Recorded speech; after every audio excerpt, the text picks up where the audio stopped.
Dear friends, ನೋಡಿ you I ಡಿಯಿಂದ ಆಧಾರ್ಗೆ ಹೊಸ update ಬಂದಿದೆ. ಅದೇನಪ್ಪ ಅಂದರೆ, ನಿಮ್ಮ ಆಧಾರ್ ಕಾರ್ಡ್ಗೆ ನೀವೇ ಮೊಬೈಲ್ ನಂಬರ್ ಅಪ್ಡೇಟ್ ಮಾಡ್ಕೋಬೋದು. ಅಂದರೆ ಆಲ್ರೆಡಿ ಮೊಬೈಲ್ ನಂಬರ್ ಇರಬೇಕು, ಇದ್ದು ಆ ಮೊಬೈಲನ್ನು ನೀವು ಲಾಗಿನ್ ಮಾಡಿದ್ಮೇಲೆ ಬೇರೆ ಮೊಬೈಲ್ ನಂಬರ್ ಚೇಂಜ್ ಮಾಡೋದು. ಫಸ್ಟು ನೀವು ಆಧಾರ್ ಆ್ಯಪ್ ಡೌನ್ಲೋಡ್ ಮಾಡ್ಕೋಬೇಕು. ಡೌನ್ಲೋಡ್ ಮಾಡಿ ನೀವು ಅದರಲ್ಲಿ ಲಾಗಿನ್ ಮಾಡಬೇಕು. ಆಧಾರ್ ನಂಬರ್ ಹಾಕ್ಬಿಟ್ಟು ಲಾಗಿನ್ ಮಾಡಿದ್ಮೇಲೆ ನಿಮಗೆ ಫೇಸ್ ಅಥೆಂಟಿಕೇಷನ್ ಕೇಳುತ್ತೆ. ಫೇಸ್ ಅಥೆಂಟಿಕೇಷನ್ ಮಾಡಬೇಕು. ಸೊ ಅದಕ್ಕೆ ನಿಮಗೆ ಮೆಸೇಜ್ ಎಲ್ಲ ಸೆಂಡ್ ಆಗಿ ವೆರಿಫೈ ಆಗುತ್ತೆ. ಮಾಮೂಲಿ ನಿಮಗೆ ಮೊಬೈಲ್ ನಂಬರಲ್ಲಿ ಇರಬೇಕಲ್ವ, ಅದರಲ್ಲೇ ಮೊಬೈಲ್ ನಂಬರ್ ಇರಬೇಕು. ಅದೇ ಮೊಬೈಲ್ ನಂಬರ್ ಇರಬೇಕು, ಹಳೇದು ಇದ್ದು ಅದು ವೆರಿಫೈ ಆಗಬೇಕು ಫಸ್ಟು.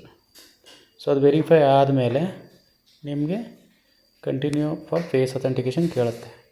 ಅದನ್ನು ಕೇಳಿದ್ಮೇಲೆ ಅಲ್ಲಿ ನಿಮಗೆ ಫೇಸ್ ಅಥೆಂಟಿಕೇಷನ್ ಆಗುತ್ತೆ.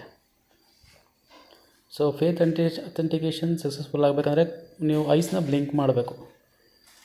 ಬ್ಲಿಂಕ್ ಮಾಡಿದ್ರೆ ಅದು ಅಥೆಂಟಿಕೇಷನ್ ಸಕ್ಸಸ್ಫುಲ್ ಆಗುತ್ತೆ. ಬ್ಲಿಂಕ್ ಮಾಡಲಿಲ್ಲ ಅಂದರೆ ಅಥೆಂಟಿಕೇಷನ್ ಆಗೋಲ್ಲ. ಅದಾದಮೇಲೆ ನಿಮಗೆ ಪಾಸ್ವರ್ಡ್ ಸೆಟ್ ಮಾಡೋಕ್ಕೆ ಕೇಳುತ್ತೆ. ಆ್ಯಪ್ ಪಾಸ್ವರ್ಡ್ ಅದನ್ನು ಸೆಟ್ ಮಾಡಬೇಕು. 6 ಡಿಜಿಟ್ ಏನಾದ್ರು ಕೊಟ್ಟು ಸೇವ್ ಮಾಡ್ಕೊಳ್ಳಿ. ನೀವು 2 ಸರಿ ಎಂಟರ್ ಮಾಡಿ ಸೇವ್ ಆಗುತ್ತೆ. ಆ್ಯಪ್ ಅಥೆಂಟಿಕೇಷನ್ ಆಗುತ್ತೆ.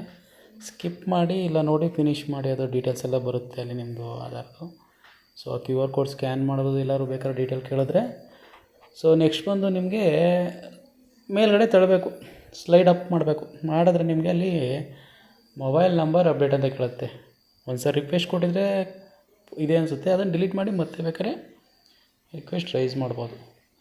ಸೊ ಇದಕ್ಕೆ 75 ರೂಪೀಸ್ ಚಾರ್ಜ್ ಮಾಡ್ತಾರೆ ಯು ಐ ಡಿ ಅವರು. ಅದಾದಮೇಲೆ ನಿಮ್ಗೆ ಬೇಕಿರೋ ಮೊಬೈಲ್ ನಂಬರ್ ಯಾವುದಕ್ಕೆ ಅಪ್ಡೇಟ್ ಮಾಡಬೇಕು ಆ ನಂಬರ್ ಹಾಕೋಬೇಕು. ಹಾಕ್ಕೊಂಡು ಅಪ್ಡೇಟ್ ಕೊಟ್ಟರೆ ಅದು ಒ ಟಿ ಪಿ ಬರುತ್ತೆ. ಒ ಟಿ ಪಿ ಹಾಕಿ, ಒ ಟಿ ಪಿ ಹಾಕಿದ್ಮೇಲೆ ವೆರಿಫೈ ಆಗುತ್ತೆ. ಸೊ ವೆರಿಫೈ ಆದಮೇಲೆ ನಿಮಗೆ ಇದು ಫೇಸ್ ಅಥೆಂಟಿಕೇಷನ್ಗೆ ಹೋಗುತ್ತೆ. ಫೇಸ್ ಅಥೆಂಟಿಕೇಷನ್ ಮತ್ತೆ ಮಾಡಬೇಕು, ಸೇಮ್ ಪ್ರೊಸೀಜರು. ಕಣ್ಣು ಬ್ಲಿಂಕ್ ಮಾಡಬೇಕು, ಕವರ್ ಹೋಗ್ಬೇಕಂದ್ರೆ ಕಣ್ಣು ಬ್ಲಿಂಕ್ ಮಾಡಿದ್ಮೇಲೆ ಅದು ಅಥೆಂಟಿಕೇಷನ್ ಆಗುತ್ತೆ. ಬೆಳಕು ಚೆನ್ನಾಗಿ ಬೆಳಕು ಮುಖದ ಮೇಲೆ, ಆವಾಗ ಅದು ಅಥೆಂಟಿಕೇಷನ್ ಆಗುತ್ತೆ. ಸೊ ಇದಾದಮೇಲೆ ನೆಕ್ಸ್ಟ್ ಸ್ಟೆಪ್ಪು ಬಂದದ್ದು ಪೇಮೆಂಟ್ಗೆ. ಸೊ ಪೇಮೆಂಟ್ಗೆ ಹೋಗಿ ನೀವು ಯು ಪಿ ಐ ಪೇಮೆಂಟ್ ಯಾವ್ದಾದ್ರು ಆ್ಯಪ್ ಮುಖಾಂತರ ನೀವು ಪೇಮೆಂಟ್ ಮಾಡ್ಕೊಂಡು 75 ರೂಪಾಯಿ ಕಟ್ಟಾಗುತ್ತೆ. ವಿತಿನ್ 30 ಡೇಸ್ ಟೈಮ್ ಲೈನ್ ಇರೋದು. ನಿಮ್ಗೆ ಆದಷ್ಟು ಬೇಗ ಅಪ್ಡೇಟ್ ಆಗುತ್ತೆ. ಸೊ ಇದೊಂದು ಗುಡ್ ಫೀಚರ್ಸು.